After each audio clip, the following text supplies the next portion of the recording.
ট্যাংরা মাছগুলোকে ভালোভাবে ধুয়ে নিয়েছি। এখন এখানে পেঁয়াজ, রাঁধুনির গুঁড়া, ধনিয়ার গুঁড়া, হলুদের গুঁড়া, মরিচের গুঁড়া দিয়ে নিব। লবণ আমি দিয়ে নিয়েছি, সেটা মানে ভিডিওতে শ্যুট হয় নাই। কেন শ্যুট হয় নাই সেটা বুঝতে পারলাম না। তারপর তেল দিয়ে দিচ্ছি। টমেটো কেটে দিয়ে দিলাম, কাঁচামরিচ কেটে দিয়ে দিয়েছি। ভালোভাবে মাখিয়ে নিচ্ছি। এটাকে আমি এভাবে মাখিয়ে তারপরে পানি দিয়ে পরিমাণ মতো চুলায় বসিয়ে দিয়ে রান্না করব। খুব ভালোভাবে আমি মাখিয়ে নিলাম। এখন কুসুম গরম পানি এখানে আমি দিচ্ছি। পরিমাণ মতো পানি দেওয়া হয়ে গিয়েছে আমার।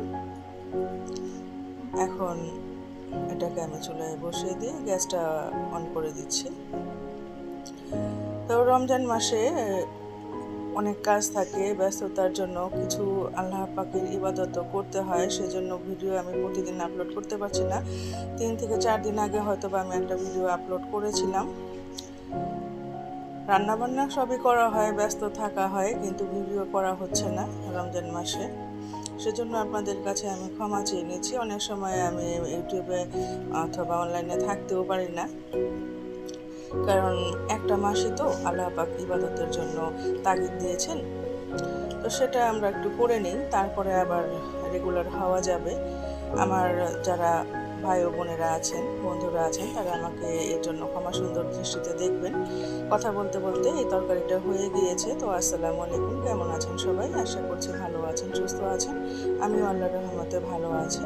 তো এই যে আমি চিকেনটাকে মশলা মাখিয়ে ম্যারিনেট করে রেখেছিলাম, এটাকে আমি ভাজবো, খুব ভালোভাবে ভেজে নেবো, কারণ এটা মানে তন্দুরি টাইপ কাবাব। তো এটা আমি বাসায় করে নিচ্ছি। আমার বাচ্চারা এটা খেতে খুবই পছন্দ করে, সেজন্য ইফতারে আজকে আমি এটা করব। এই কাবাবটা ভেজে নেব, আর সঙ্গে আমি বাসায় একটু নান রুটি ভেজে নিব। আজকে ছোট্ট একটি ব্লগ দিয়ে আমি আপনাদের সামনে চলে আসলাম। এটা খুব বড় একটা ব্লগ না, কথা বলতে বলতে শেষ হয়ে যাবে। আপনারা দয়া করে একটু দেখে নেবেন।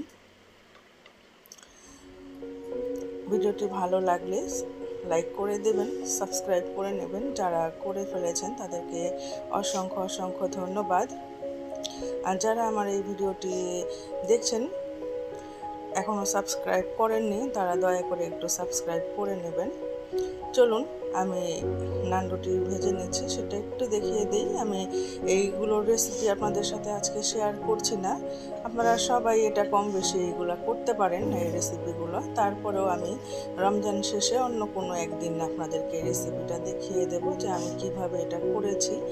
তো হয়ে যাচ্ছে আমার আজকের ভিডিওটা, প্রায় শেষ পর্যায়ে আমরা চলেই এসেছি। আমি অফলাইনে দইয়ের শরবত করে নিয়েছি ইফতারের জন্য, সেটা দেখাচ্ছি না।